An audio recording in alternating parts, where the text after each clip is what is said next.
विश्व में ऐसा कोई प्रश्न नहीं जिसका उत्तर हमें भगवत गीता से न मिले। भगवत गीता के महत्व को कोई नकार नहीं सकता।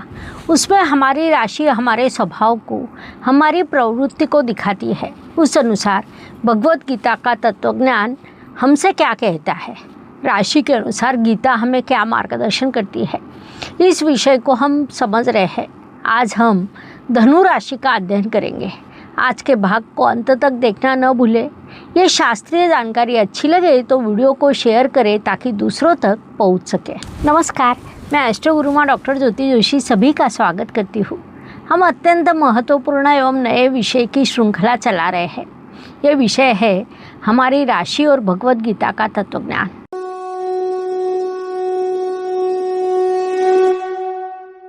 तो मनुष्य जीवन विभिन्न प्रकार के संघर्षों से भरा रहता है। ये संघर्ष हर किसी के लिए अलग अलग होते हैं। कोई करियर में, कोई रिश्तेदारी में, कोई स्वास्थ्य से संबंधित, तो कोई अपने ही मन से लगातार संघर्ष करते रहता है। उसमें हर व्यक्ति अपनी राशि के अनुसार मार्ग खोजता है, संघर्ष का सामना करता है।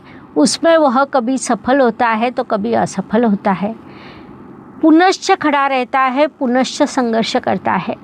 यदि हम स्वयं में छोटे छोटे बदलाव करते हैं तो अधिक सफलता, आनंद, शांति प्राप्त कर सकते हैं। इसके लिए भगवत गीता के रूप में हमारे पास अच्छा मार्गदर्शक है। भगवत गीता अर्थात जीवन के किसी भी प्रश्न का उत्तर। इस विश्व में ऐसा एक भी प्रश्न नहीं, एक भी समस्या नहीं जिसका उत्तर भगवत गीता से न मिले। भगवत गीता का ज्ञान महासागर है। जब जब जीवन में अंधकार होता है तब तब वह शब्द हमें दिशा दिखाते हैं। हम सभी राशि के अनुसार अलग अलग है। किसी का स्वभाव गुस्सेल होगा तो किसी का इसके विरुद्ध अत्यंत कोमल होगा। कोई भावुक होगा तो कोई तर्कशुद्ध होगा। ऐसे हर किसी के गुण दोष के लिए भगवत गीता में अत्यंत सुंदर मार्गदर्शन किया गया है। उसी के अनुसार मेरा ये छोटा सा प्रयास है कि राशि के अनुसार भगवत गीता का तत्वज्ञान मार्गदर्शक आप तक पहुंचाया जाए। कभी कभी एक वाक्य, एक श्लोक, कभी कोई कथा हमारे जीवन को दिशा देकर जाएगी, कहा नहीं जा सकता। उसी के अनुसार हम प्रयास कर रहे हैं। यदि ये प्रयास आपको पसंद आए तो वीडियो को लाइक, शेयर, सब्सक्राइब करें, क्योंकि जीवन में हर किसी को कोई ना कोई समझने वाला चाहिए, माथे पर हाथ रखने वाला, समय समय पर मार्गदर्शन करने वाला चाहिए होता है। भारत में जन्मे हम सभी अत्यंत भाग्यवान हैं। हमारे पास ऐसे ग्रंथ हैं, वही हमारे सच्चे मार्गदर्शक बन सकते हैं। उसमें भगवत गीता सबसे महत्वपूर्ण ग्रंथ है। उस अनुसार हम धनु राशि और भगवत गीता का तत्वज्ञान, इनके संबंध को समझने वाले हैं। धनुष्य बाण छोड़ने वाला आधा मानव और आधा अश्व, ये धनु राशि का प्रतीक है। देवगुरु बृहस्पति की राशि है जो अग्नि तत्व से जुड़ी है। धर्म, तत्वज्ञान, उच्च ज्ञान, ये उनका प्रतीक है। ये लोग सत्यप्रिय होते हैं, आदर्शवादी होते हैं, अध्यात्म की ओर झुकने वाले होते हैं, सदैव आगे बढ़ने वाले होते हैं। क्योंकि ये लोग सदैव बड़ा विचार करते हैं, स्वप्न देखते हैं, उस अनुसार अपना लक्ष्य निर्धारित करते हैं।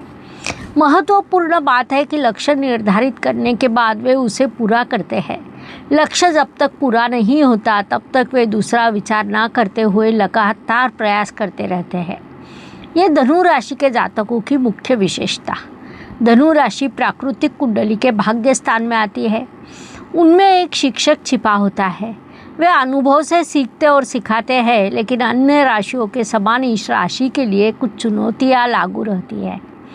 इस राशि की मुख्य चुनौती है कि थोड़े अधीर होते हैं। आत्मविश्वास की ऊर्जा प्रचंड होने के कारण जो मैं कहूँ वही सच है ऐसा मानना, और उस कारण कभी कभी सत्य से, वास्तव से दूर जाना, ऐसा इनके साथ होता है। इनमें विश्व को बदलने की प्रचंड इच्छा शक्ति होती है, उतनी क्षमता भी निश्चित रूप से होती है, लेकिन वहाँ पर संयम कम पड़ता है। भगवान श्री कृष्ण कहते हैं, तुम्हें कर्म करने का अधिकार है, लेकिन उन कर्मों के फलों का पर तुम्हारा अधिकार नहीं। इसीलिए फल की चिंता न करते हुए कर्तव्य को पूरा करें। इस मार्गदर्शन की धनु राशि को वास्तव में आवश्यकता होती है। संक्षेप में कहा जाए तो कर्मण्येवाधिकारस्ते मा फलेषु कदाचन, ये श्लोक धनु राशि का जीवन सत्व है, ऐसा हम कह सकते हैं। धनु राशि का मनुष्य दूर तक दौड़ते हुए जाता है। भगवत गीता उससे कहती है, तू दौड़ने का आनंद ले, फल कोई भी हो वह तुम्हें मिलने ही वाला है, इसीलिए उसकी चिंता न करते हुए अपना काम कर, अपने कर्तव्यों को निष्ठा से पूरा कर। महाभारत के एकलव्य की कथा सभी को पता होगी। एकलव्य धनु राशि के आत्मा का उत्तम उदाहरण कहा जा सकता है। एकलव्य शिक्षा प्राप्त करने के लिए गुरु द्रोणाचार्य के पास जाते हैं, लेकिन उसे नकारा जाता है क्योंकि गुरु द्रोणाचार्य एक राज्य के राजगुरु होते हैं। वे केवल उसी राजघराने के बच्चों को सिखा सकते थे। फिर भी एकलव्य उन पर श्रद्धा रखकर धनुर्विद्या सीखता है। उस अनुसार धनु राशि के बाण का अर्थ श्रद्धा और सत्य की खोज होता है।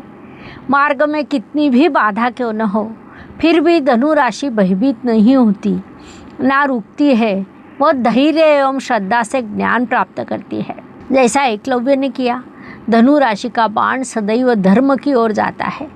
ये राशि यात्रा करती है, खोज करती है, लेकिन संयम रखना भूल जाती है। विश्व को प्रकाश दिखाना ये धनु राशि का मुख्य लक्ष्य होता है। विश्व को अज्ञान से ज्ञान की ओर लेकर जाना, एक ज्ञान का बाण छोड़ना भी हम कह सकते हैं। अज्ञानता से जो शक निर्माण होता है वह धनु राशि ने अपनी बुद्धि से, ज्ञान से दूर करना चाहिए। शोध वृत्ति बढ़ानी चाहिए। यही ज्ञान भगवत गीता ने धनु राशि को दिया है। आजकल युवा पीढ़ी इस शास्त्र की ओर बढ़ने लगी है, जिस कारण कई बार युवक युवतियाँ अपनी माता पिता के साथ हमारे पास मार्गदर्शन के लिए आते हैं। उनके विचार अत्यंत स्वच्छ एवं स्पष्ट होते हैं। महत्वपूर्ण बात है कि उन्होंने कहीं न कहीं पर भगवत गीता का अध्ययन भी किया होता है। वे ज्योतिष पर श्रद्धा रखते हैं। एक बार धनु राशि का एक जातक अपनी माताजी के साथ मेरे पास आया। अत्यंत बुद्धिमान था। सदैव कुछ ना कुछ सीखते रहना, दूसरों को भी सिखाना उसे अत्यंत प्रिय था। कभी कभी ट्रैकिंग के लिए जाता था, नई नई किताबें पढ़ता था, तत्वज्ञान पढ़ता था, यहाँ तक कि उसने भगवत गीता भी पढ़ी थी। वेदों का अध्ययन किया था, लेकिन उसका स्वभाव एक स्थान पर स्थिर नहीं रह पाता। वह एक चीज़ पर ध्यान केंद्रित नहीं कर पाता था। आज एक कोर्स करना है तो कल दूसरा, बीच में ही कोर्स छोड़ देता था। उसकी माताजी का कहना था कि ये कुछ भी करे लेकिन पूरा करे।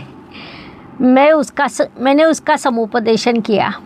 उसे समझाया कि ज्ञान के लिए नम्रता, प्रेम और सेवा, दृढ़ता सभी आवश्यक है। तुमने किसी एक विषय का सखोलता से अध्ययन करना चाहिए ताकि उसमें सफलता प्राप्त हो सके। विभिन्न स्थानों पर अलग अलग खड्डे खोदने की बजाय एक ही स्थान पर बड़ा खड्डा खोदा जाए तो वहाँ पर पानी लग सकता है। उसने वो मान लिया। उसके बाद पर्यावरण शास्त्र ये एक विषय लेकर पढ़ाई करने लगा। आगे उसने उसमें उत्तम संशोधन किया। उसके आगे समाज सेवा का कार्य भी किया। महत्वपूर्ण बात है कि कुछ ही दिनों में अत्यंत सफल हुआ। पर्यावरण विशेषज्ञ के रूप में उसकी पहचान बन गई।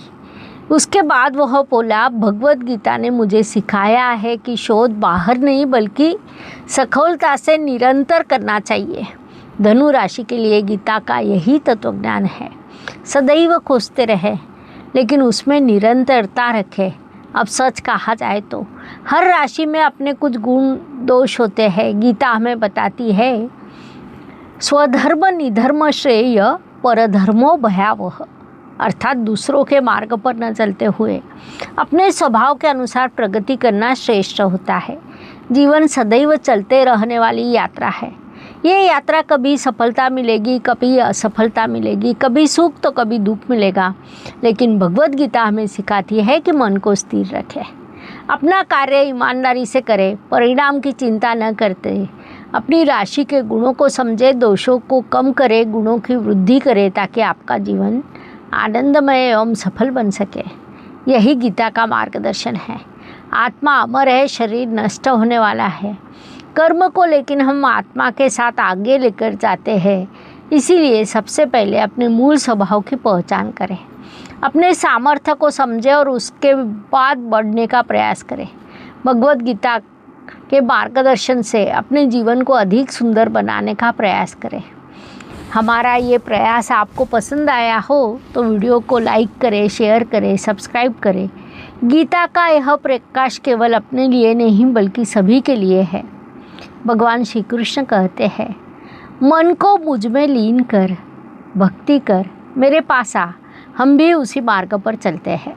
इस प्रकार धनु राशि और गीता का यह तत्वज्ञान स्पष्ट करने के लिए इतनी जानकारी पर्याप्त है। अगले भाग में हम अगली राशि को समझने वाले हैं।